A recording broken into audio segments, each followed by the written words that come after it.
So thank you very much for the introduction. I want to also take the opportunity to thank the workshop organizers as well as the organizers of the long-term program and the IPAM staff for the hospitality, for putting together such an exciting and useful program, and for really giving me and my student Stephen the opportunity to learn about a lot of cool tricks and methods in machine learning, which we're all trying out over the next few months. So I'm going to tell you today about two machine learning approaches in material science. The people who've done the work are Stephen Xie. He prefers that I gives a talk. A large part of it is actually his work, especially the second part. And then H3S and LaH10, who is a postdoc now, who couldn't be here. And I'm going to also use this first slide to advertise some of the other software packages we create in our group. All our software is available on GitHub. Most of our data we produce is available on our website, materialsweb.org.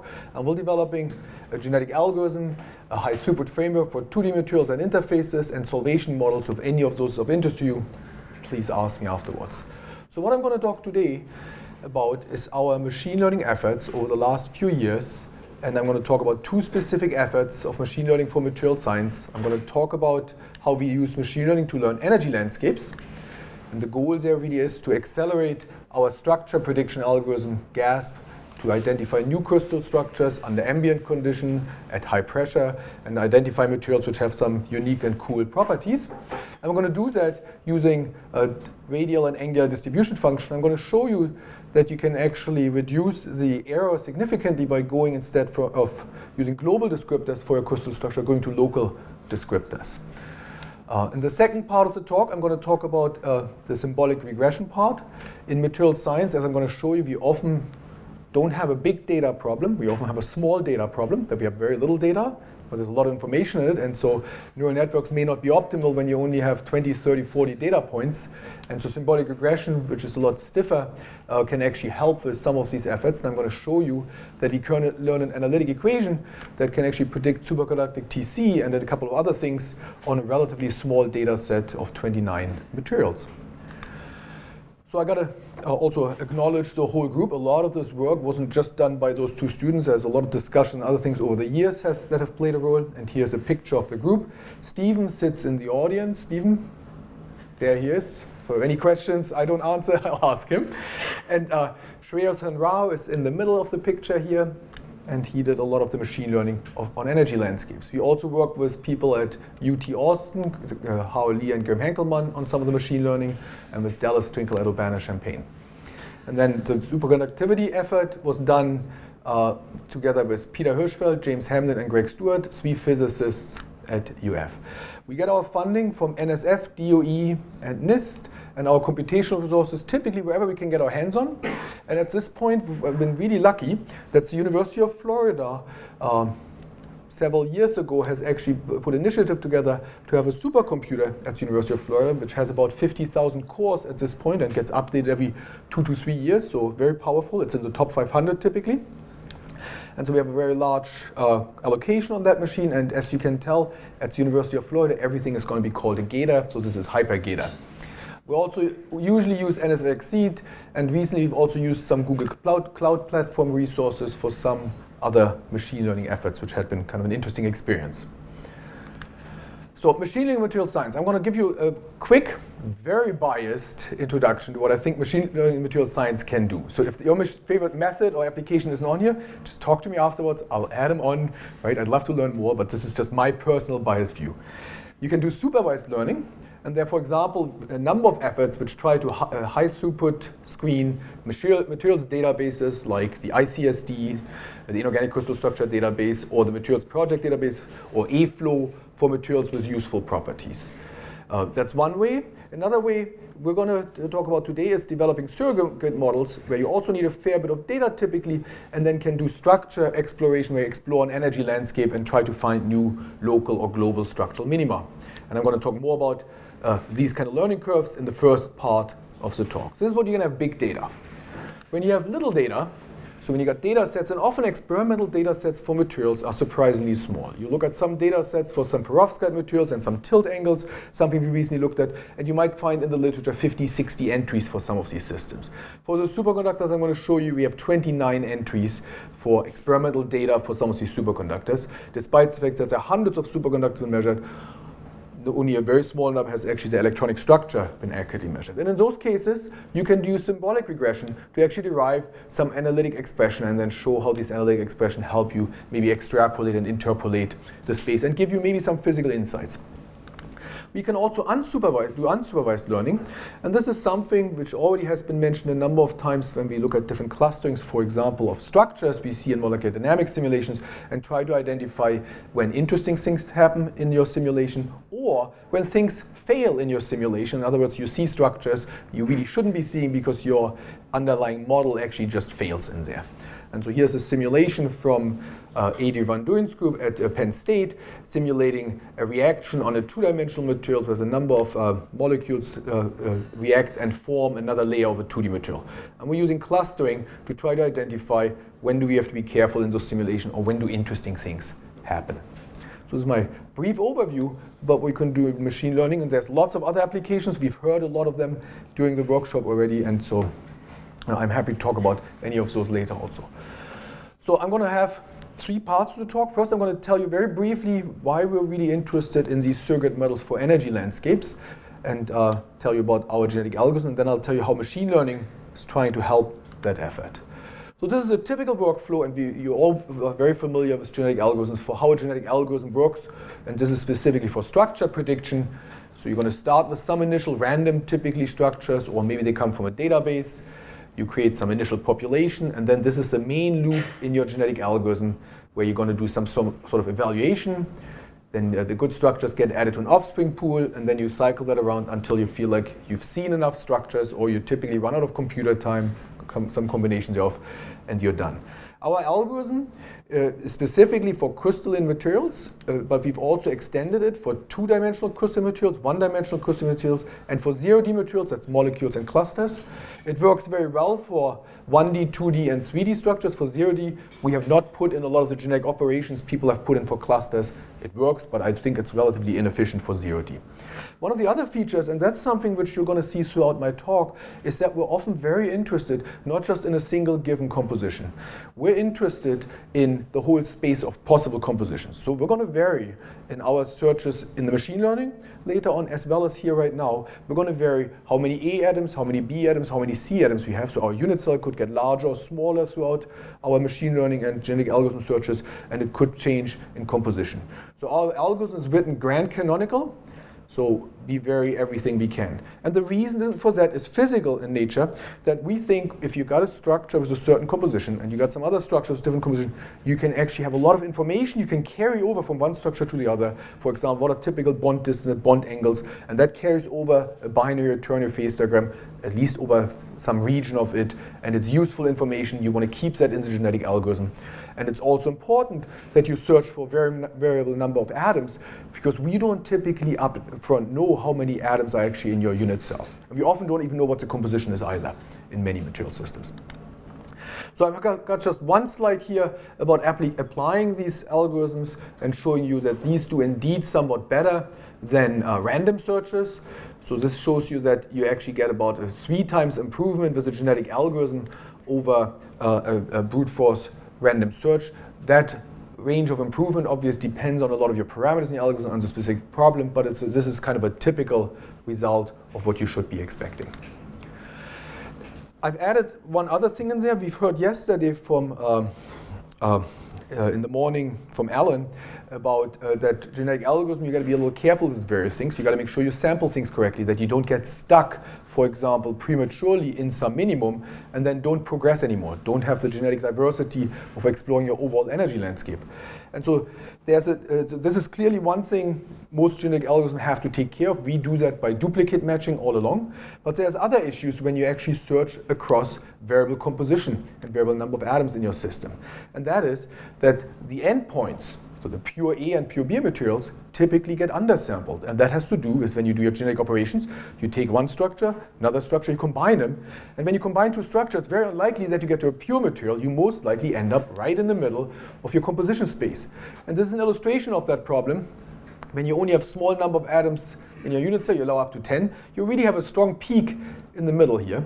When you go to larger number of atoms, your search space gets harder, but you can find, yep, you have more choices of actually sampling somewhat more homogeneous, but you still peak in the middle and have specific peaks in there. You want to avoid that. You want to actually drive the algorithm that it can actually sample also towards the endpoints a little better. And we do that by actually defining a metric in composition space. The L1 norm turns out to be perfect for that, and add an additional fitness function in there, which encourages structures to mate only if they actually somewhat close in composition. So that prefers structures which are not opposite endpoints in your phase diagram, but with somewhat nearby in composition to mate. And that actually does improve somewhat the sampling, that it becomes somewhat more homogeneous in this case. So the connection to machine learning now is when you run genetic algorithms for structure predictions, one of the things you do, you relax your structures with DFT and you generate new structures and have that internal loop. Structure generation, relaxation. And that keeps on going on for a long time. You actually do create an enormous amount of information in those structure relaxations. You start with a crappy genetic algorithm predicted structure. It slides down to the nearest local minima. Along that path, you have energies, forces, stress tensors, all along that path. What the genetic algorithm traditionally does, it takes that and deletes that file. There's a lot of useful information in there, and there's a lot of useful information over the energy landscape there. And we proposed a number of years ago to use this information to actually optimize some sort of surrogate model, and then use that surrogate model actually to test different predicted structures and figure out which ones are actually useful to keep, which ones are just should be chucked. And then loop around here before you actually go to the more expensive DFT calculations. And I'm going to tell you today about this part here that we're going to now have optimized surrogate models which you can optimize on the fly to the genetic algorithm and get some pretty impressive accuracy that they should definitely be useful in accelerating the genetic algorithm. Our estimate is that you should get a gain of about 10 for the speed of the genetic algorithm. And so that's the second part.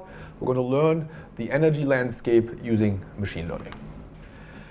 So this slide, the first part, you all know, we need to take our crystal structure and turn our crystal structure into something the machine can learn, some sort of a vector, n-dimensional vector. And that's going to, in our case, going to return some sort of output, could be a scalar in our case, like the energy.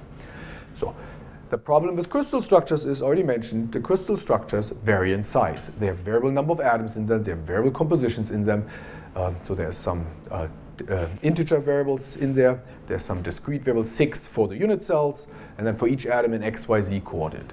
How to encode that in such a way that the machine actually has any chance to really learn what is the chemistry between bonds has been a topic in the literature for quite a few years.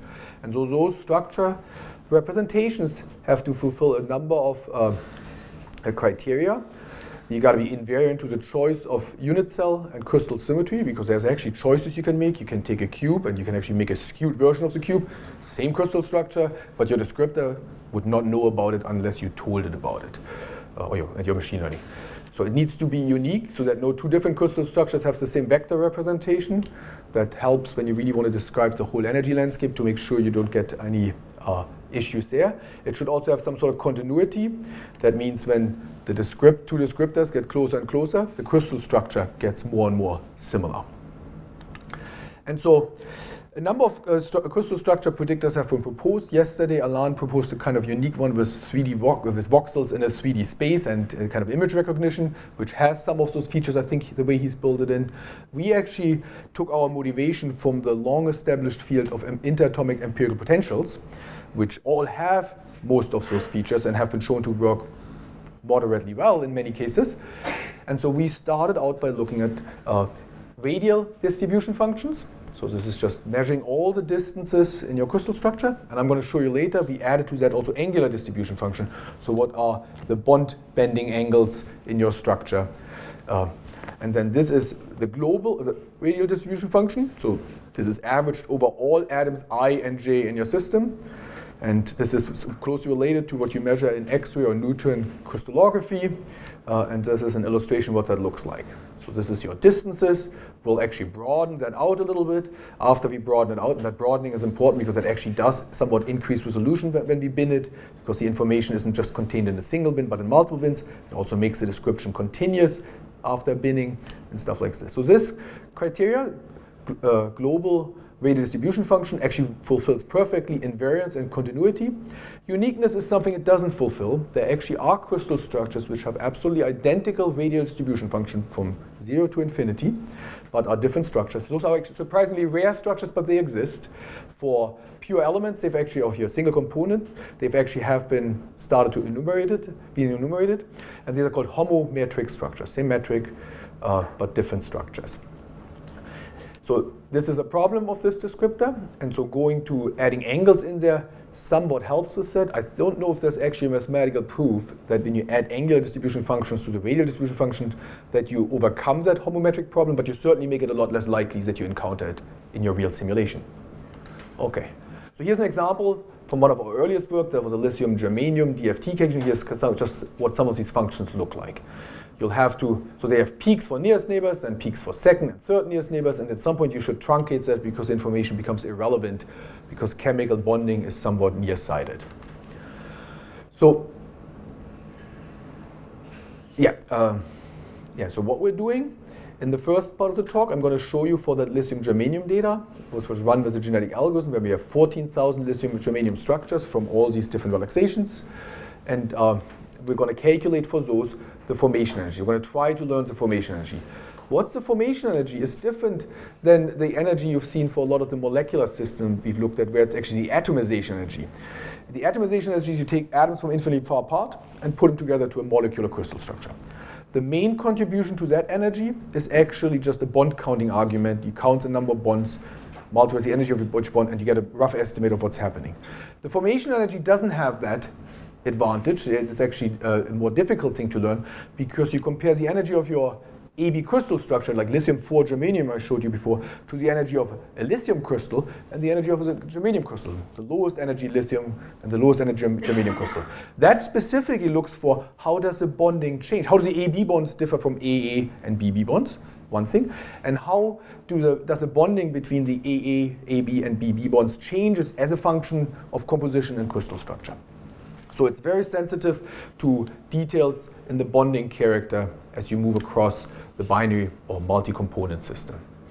We also, to be fair, group our structures according to the basin of attraction. When we relax down from some crappy structures to a local minimum, all these structures are somewhat correlated. And if another relaxation goes into that same minimum, they also somewhat correlated. So we split that up into 679 basin groups to make sure that we avoid correlation in our fitting and our testing data set. And so that decreases correlations, and we believe it's a more stringent and realistic test of the machine learning we're doing here in this specific case. We use kernel-rich regression, support vector regression neural networks, and I will not say anything about that here because you guys know that better than I do. And if you've got questions about the parameter, just let me know. For the neural network, we really don't do deep learning. This is just using scikit-learn. Somebody else already mentioned just running an existing routine on a data set isn't necessarily going to give you the best possible model, and we are not claiming that our neural network is anywhere close to optimal at this stage. And you'll see in a moment why we didn't focus on that too much, and the main reason is that these kernel methods are actually surprisingly good for the kind of job we're asking it to do. So here's how this works out for the data on the lithium germanium system. These are the formation energies, so we take the energy of each of those compounds, subtract the end members off, and this is density functional energy, and this is our machine learning energy.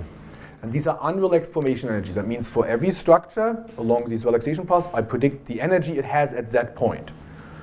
And so if you see the arrows, this is now everything I'm using, since this said machine learning or physics and physics of learning. I use physics units, not chemistry units. This is all electron volts.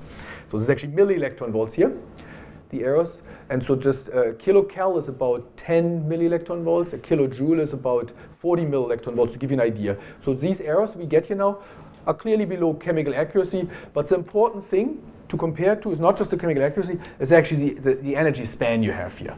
And so here we got an energy range of about 0.4 electron volts.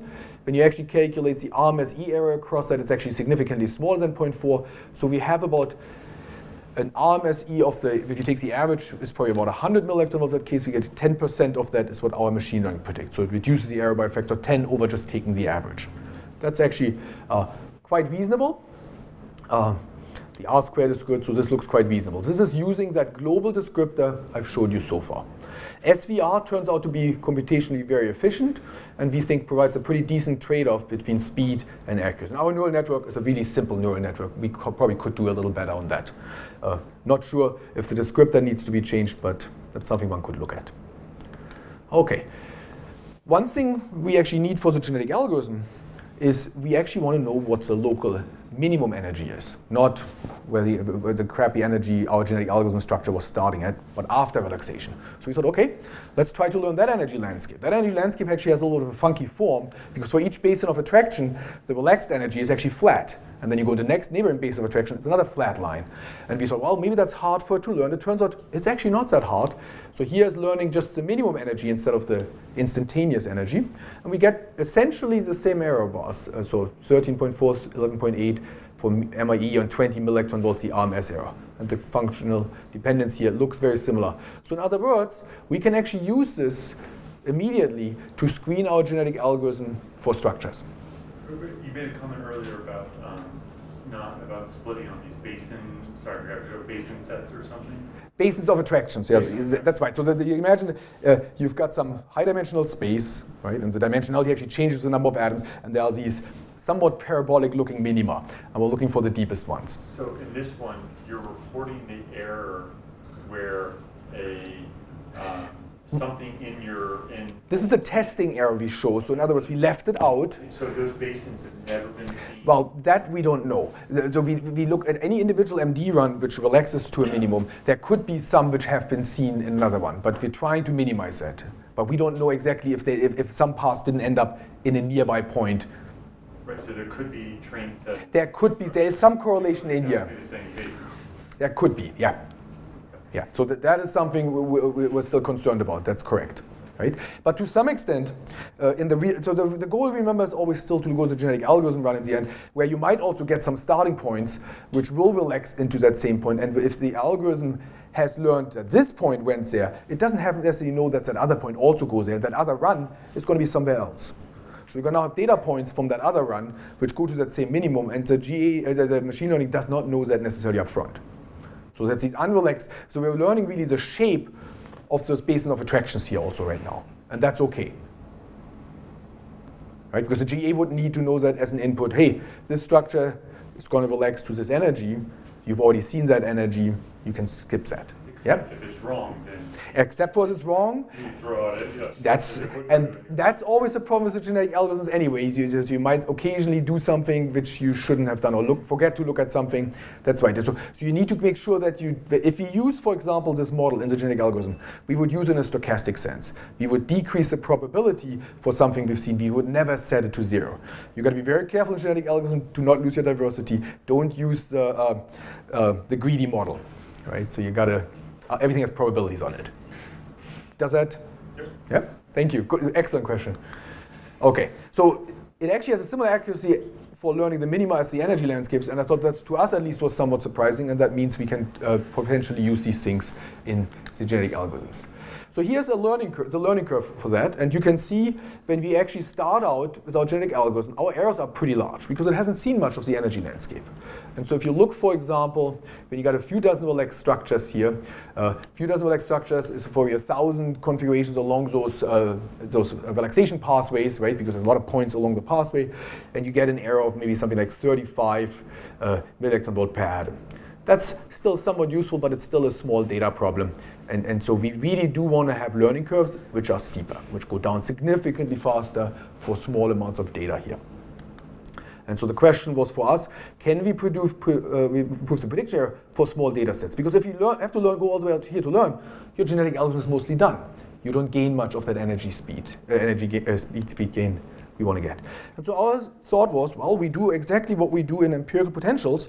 We actually look at individual atoms, and we're going to look at individual atoms and look at their local environment, just like empirical potential does, by looking at how far are the atoms apart and what's the distribution of bond angles in that system. So we write out the radial and angular distribution function for atom I in those two terms. Atom I, species A, species B, angular around atom I, species A, B, C. And so this is just a shorthand notation of what those equations look like, and they get truncated, obviously, also in both of those cases. Now for that, we actually need a data set where we have local energies at this point, because we're not at the stage yet where we can predict the local energy from DFT. If anybody's interested in that, I can tell you more about the energy density method and other things, which has so far given us mixed results. So we're going to run some empirical potential calculations, because these empirical potential calculations have local energies. This is done with the LAMMPS code, and we're using two types of potentials. First, an embedded atom potential, which has predominantly a distance dependence in it. The embedding term is also a distance-dependent embedding of the atom, so it's a pair functional. And then we use also the Stillinger-Weber potential, because that has strong angular-dependent terms, and therefore cadmium telluride. Here's our GASP relaxation, and for those of you who know nickel aluminum, you also see that that empirical potential predicts structures on the convex hull that are not experimental structures, but we don't actually care at this stage, because for us it's just a model system of something which looks like an energy landscape and we want to learn on. Cadmium telluride has also a whole set of structures on the convex hull here, which seem to be somewhat weird, not realistic, but again, we really were just interested. This is something which has angles in it, and we want to learn that landscape as a model landscape. At this stage, we've only learned relaxed structures, by the way. So we don't learn the whole path, relaxed structures and their energies. And so when we do that with our global descriptors, the one I showed you earlier, which was a global, radial distribution function. We also have a global version of that where we also just sum over the atoms I. And when we do that, I think this was actually, for nickel aluminum, it doesn't matter if we use the global RDF and ADF. This is just a global RDF, and we get a pretty reasonable error bar, 17 milli-electron volts. That's good. That's actually about 10% of the RMSE of the data set itself, which has an error of 170 milli-electron volts, the RMSE, for just taking the data here along this axis. If you look at the local descriptors, so local radial distribution function makes a dramatic difference. We're at 4 milli-electron volt per atom. When I saw that, I was like, holy moly, this is crazy. I mean, to some extent, our functional form for that potential really just has distances in them, so it actually learns all of that. So and I'm actually curious, I don't have the answer to that, if we can actually reduce that further by, for example, changing our representation, increasing resolution or stuff like this, if we actually can exactly reproduce the EM potential. Yes? But you fit differently, right, when you have both? I fit differently. Those both are... Because you fit atomic contributions. Yes, in this case, I'm using information about local atomic energy. I'm using extra information, which I don't use here. That's right, I have extra information. Is that energy you have? In the LAMMPS calculation, in the empirical potential calculation, yes. In the DFT calculation, the first answer is no. The second answer, it depends. You can actually define local energies, and there's about 4 or 5 reasonable definitions in the literature. We've tried one called the energy density method, and the energy density method somewhat works, but not as good as these energies. We're currently, and if you're interested in that, Stephen and I have come up with a new idea where we can actually fit local energies and augment our data set by fitting a set of local energies. Because we see something similar with first principles data. You see something similar where? Something similar like this in local descriptors. Yeah, so that sounds very promising. You don't have access to local. Yeah, so I think augmenting your data with whatever data you have is a helpful thing. The data we have in DFT simulation would be forces on stress tensors, and those you could certainly add in. It's a fair bit of work, and we're not quite there yet to adding forces into our epsilon SVR, but one could imagine doing that. I have to drag the derivatives through all the expressions, the descriptors and everything, and we weren't quite ready for that. That's why we started with this, to just see, is it useful at all? Yeah, but you're exactly right. So the energy density methods you tried, there are Mulliken local energies, and there's other ways of distributing your energy across these atoms. We actually want to try if you can just fit those local energies and then still improve that. We don't know yet. So this is aluminum nickel, and for the same amount of structural relaxations we've done, by augmenting it with available extra data, we can certainly reduce the error significantly. And this is well below chemical accuracy. This is well below the accuracy of any of the potentials, etc. So we're really reproducing the potential at this point. When we do look at cadmium telluride, this is still a Javert potential, has lots of angular terms in it, or has a theta dependence in it. If you use a global, and I gotta be careful, I think this is actually RDF and ADF. You see on the next slide, we actually compare all of them. I think this is a mistake. This is RDF plus ADF. But we go from 33 millectron volt to 11 millectron volt. We also significantly increase the accuracy of our prediction. So the angular terms matter in this case because that potential actually has a strong angular dependence. So here's the learning curves. And now I compare all the different choices. We have first up here, these are the global descriptors, the first three curves. This is, if you just use angular distribution function for aluminum nickel, which has no angular term in its potential, it still learns something. It's actually somewhat surprising to us. When you turn the radial distribution function on, this is just global radial distribution function, global plus angular. The angular really doesn't help. There's no angular terms in it, and we see that. Not too surprising. If you go to local, this is local angular. Doesn't actually do anything either here, but it gets better than the global angular. But when you turn local radial, it's amazingly good, 10 millectron, and the angular term, again, is noise. So really, angles don't matter. So in other words, this method can tell you a couple of things. It can tell you, local descriptors give you smaller error bars, but it also can tell you the relevance of angles versus radial contributions, which is an important contribution to material science and physics, because in some materials we expect angles to matter, like anything which has covalent bonds, some transition metal alloys also, and in some materials, like many of the simple metals like sodium, beryllium, etc., we don't expect angles to matter a lot, and we should see that also if we could do the same things on top of DFT data. Cadmium telluride, if you just use the angular distribution function alone, it doesn't matter, so the radial distribution function still matters a lot, but the angular actually helps here. This is a somewhat significant reduction. Local is significantly better, and local combining both the angular, the blue curve, and that greenish curve, with which is radial, combining them gives you by far the lowest error. So this shows you the importance of angular terms in this specific system and the big importance of local descriptors. So we also compare to other descriptors, and I've already mentioned before that the main thing we're trying to show you is that local descriptors really help. You want to describe the environment around an atom where it's embedded in to describe its energy and adds that up. That's a very robust model. It also has a significant advantage when you describe models which have different numbers of atoms in the unit cell. Right? So this easily works. You can learn on small unit cells, run it on large unit cells, etc. It's all fine. Richard, since you have this table, how do your descriptors relate to the beta-Coronello symmetry functions? I left that off. The error bar was actually pretty large for us, and I was not sure if that's a mistake on our end. Right? But right now the error bar was closer to like the bag of bonds or something like this, which doesn't make a lot of sense. So in the terms of the analytic functions, right? Because these are also radial and angular. Ours are actually, so when you think about, you can actually write exactly, the energy of a pair potential is exactly given by an integral over the radial distribution function. That is not true for Bela-Parinello as far as I can tell. So our expression is based on that in principle these several energy terms in the full energy are simple integrals over those distribution functions. And so Bela-Parinello is a nice compact form, but I believe it doesn't have that feature. But if somebody disagrees, please let me know. I'd love to learn more about that. Right? But we've tried it and it hasn't worked for us yet, and I didn't feel like we've done it right, so I don't want to say more about that, yeah? Because I think it's a powerful approach. Similar to SOAP, we didn't use SOAP because the code wasn't as easy to use as we thought originally, and the descriptors, the dimensionality is just rather enormous. Our descriptor is pretty compact, and so we weren't quite ready for that either, so they probably work quite well too, is my expectation, if you do it right. Was there another question? That sounds good. And I'd love to get more help with some of those things as well. So local really matters. And many of the other descriptors really do a very good job in counting bonds. But so subtle differences, when the bonds are a little shorter or longer and stuff like this, are more difficult to capture in some of those. And so I think our RDF and ADF descriptor compare reasonably well with some of these other descriptors. So that was part one of the talk. And I want to use now the remaining 10, 15 minutes, and that sounds about right, to tell you about another kind of machine learning we do in materials. Often we have experimental data set, and we'd like to come up with some analytical rules based on the data we have.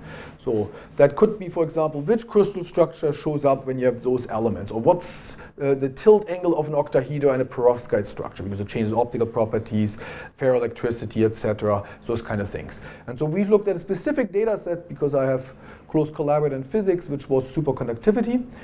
These are Greg Stewart, an experimentalist, James Hamlin, an experimentalist. Oh, he's not listed here. And Peter Hirschfeld. So James Hamlin needs to be on here. Sorry for that.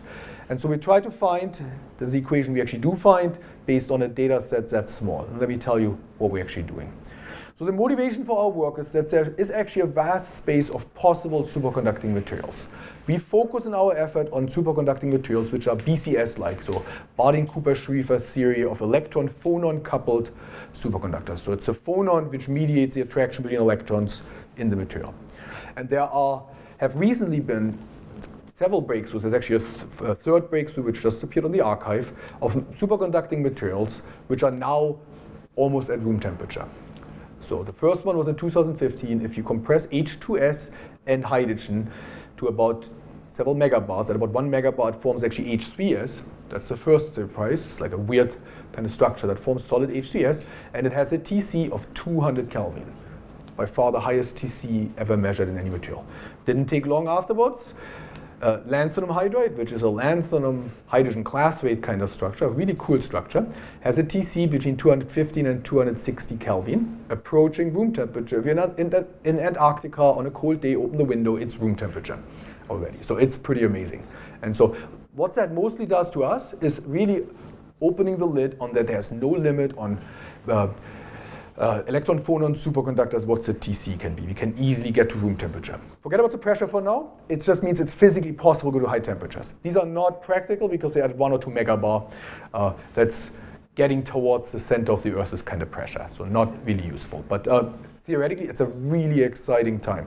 Yttrium hydride, which has been recently, I believe, been measured, and it's just appeared last week on the archive, I think is again in that same ballpark of TC. So there clearly has got to be even better ones out there. So the question we had from a theory point of view and from a machine learning point of view, what are the descriptors that reflect the underlying mechanism of superconductivity? Can we actually learn that? We know from the BCS theories what they should be, but could machine learning also identify that? Machine learning is here it suffers from a small data problem because the number of experimentally carefully investigated superconductors is really small. And so can we use machine learning methods that can work on these small data problems? And can we come up with some analytic relationship which describes this descriptors and TC, which correspond to some of the equations people have used historically, which were physically motivated for TC? And the answer to all of that is pretty much a yes, and I'm going to show you how we do that. So we start out with a very old paper. Many of the students and postdocs haven't been born then, Allen and Dynes in 1975. And we've actually talked to Allen about that work recently also, and he gave us some other interesting insight. So that paper has a very nice table in it of 29 superconductors, and has, I believe, it's 7 different properties of them in addition to TC, which all have been experimentally derived or directly measured. And these are different forms of the phonon spectrum, different kind of integrals over the phonon spectrum, an electron-phonon coupling term, which is very difficult to measure by tunneling experiments, and that's why there's only 29, and very few have been measured since for that.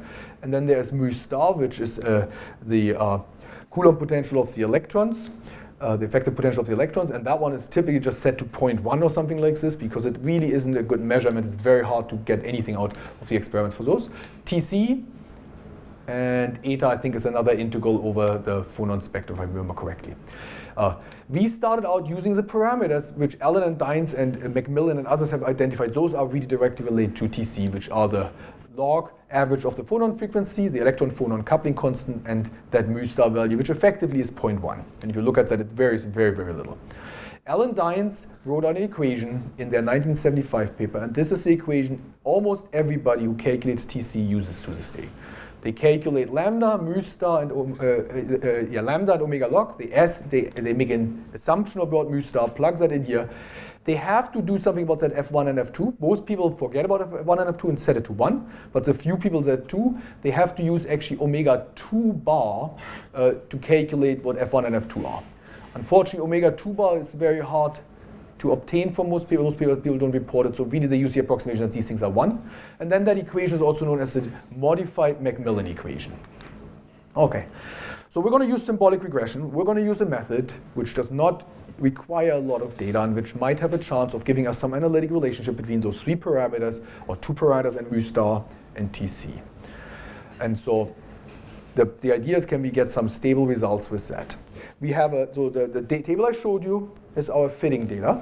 We need some testing data, otherwise it's a little crazy. And so we went through the literature and found 13 more superconductors where omega log and lambda had been measured and mu star is assumed to be 0.1. And so we use those 13 as our testing set. And so we're going to measure how our equations do on those 13 to estimate how interpolative, extrapolative, transferable our model is, and also to avoid overfitting in these models on such small, ridiculously small data sets. So okay, I'm going to talk now about what SISSO is. So SISSO is a method developed at the Fritz Haber Institute and at Duke, which provides the equation for symbolic regression. So we have features, these are 3 starting features, and SISSO expands them by using operations on them. And the operations you can use, here's a couple of them. Sine, cosine, we don't use in our expression because we don't think our equations should have wiggles in them, so we skip those, but this is what's already implemented. It does respect the units somewhat, but it doesn't do it quite completely, so we have to do some unit testing afterwards, and I'll talk about that a little bit. It ranks all the equation it generates by their correlation magnitude, which is just the scalar product of that feature is generated and the vector of TCs. And then it has a second step called SO, where it actually takes those individual equations it now has and combines them with some multiplicative coefficient and makes a larger equation out of that, and then uses the L0 norm to find the best solution for those sum of linear terms. And in our case, we're not actually mostly not doing it. I'll show you at the end when we do it, it doesn't actually help much. Our solution is 1D, and so this doesn't actually happen. Okay, so how does it work? So we have 3 starting features.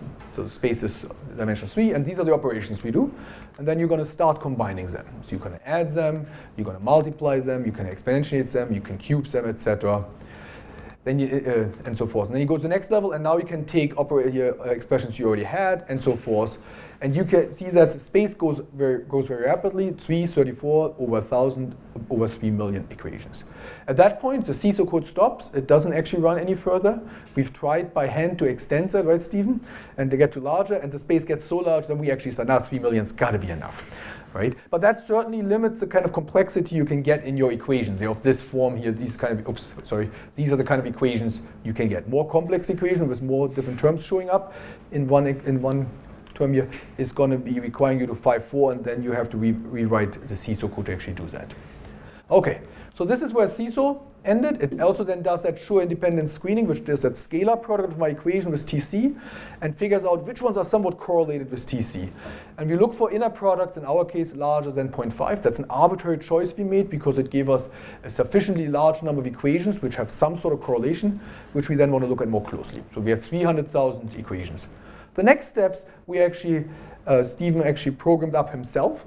So the first thing is we actually now go through 300,000 equations and make sure the units actually match the units this should have.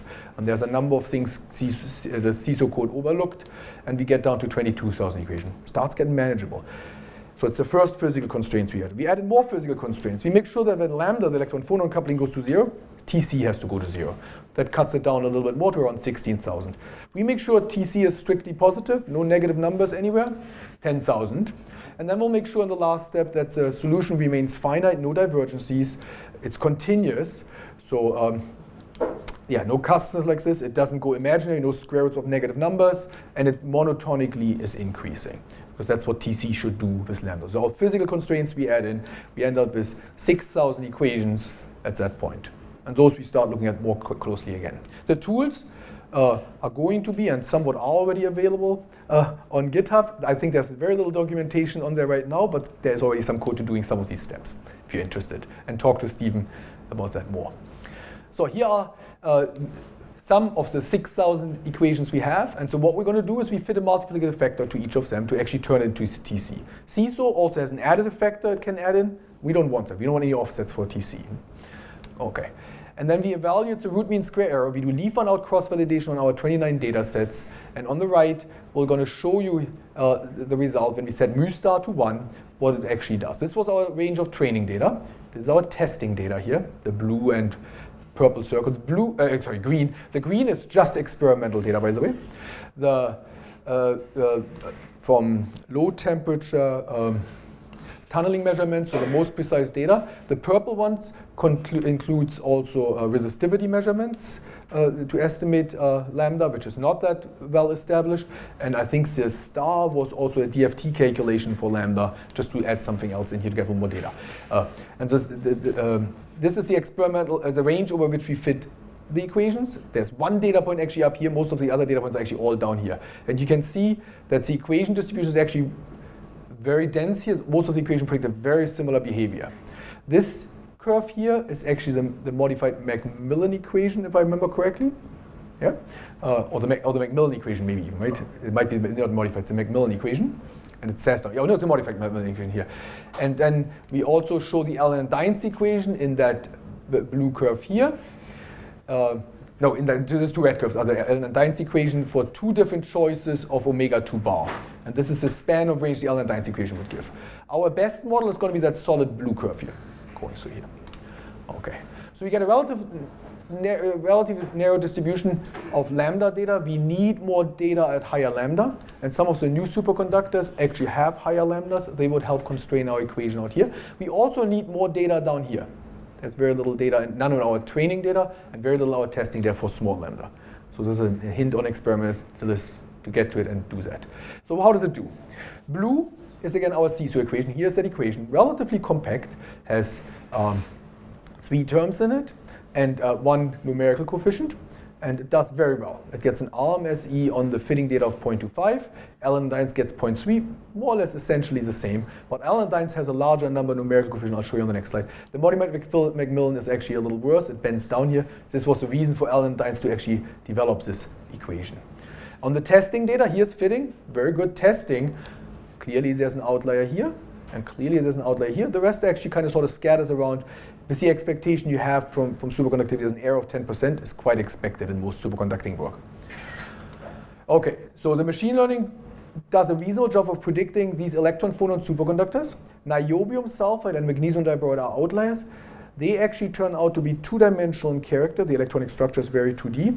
And so that the outliers isn't too surprising because there's nothing in any of those descriptors which tells you something about the dimensionality of the superconductivity. So that indicates that the machine can actually identify outliers in here which have a different physical mechanism for the superconductivity. It's anisotropic electron-phonon coupling. That's very well known in magnesium diboride, and that's believed to be true also in niobium disulfide. So how do we compare to the other equation? We got on the training set, where we can actually do the modified McMillan and the Allen and Dynes equation, we compare them, we actually do about comparable to Allen and Dynes, a little better than modified McMillan. On the testing data, we don't have omega-2, so we can just report our error of 3 Kelvin, which is more than enough for superconductivity if that really holds true. We have 3 materials parameter, 1 numerical coefficient. Allen-Dynes has 4 materials parameter, 7 numerical coefficients, and doesn't do much better. So that's actually a pretty impressive result. We felt like that machine learning can actually learn simple expressions, and they might be useful for identifying materials. So then we also ask, what if it happens if we actually throw more parameters at it? Go ahead. How did you go from that 6,000 constraint equations down to the one that you chose there? Yeah, that is when we actually really do the fit. We fit that multiplicative factor, and then we do that leave one out cross-validation and pick the best one. But there's a large set of equations which actually do similarly well as you can see here, right? There's a whole dense set of equations here which don't have significantly larger errors. There's a continuous distribution of equations. I'll show you another argument in a little bit why we think this equation is actually kind of useful because it popped up in another way. So when we, for example, now say, instead of just starting with those 3 parameters we think should be relevant, let's take all the 7 parameters Allen and Dynes have in their table. And let's see what SISSO does. Which one does it pick?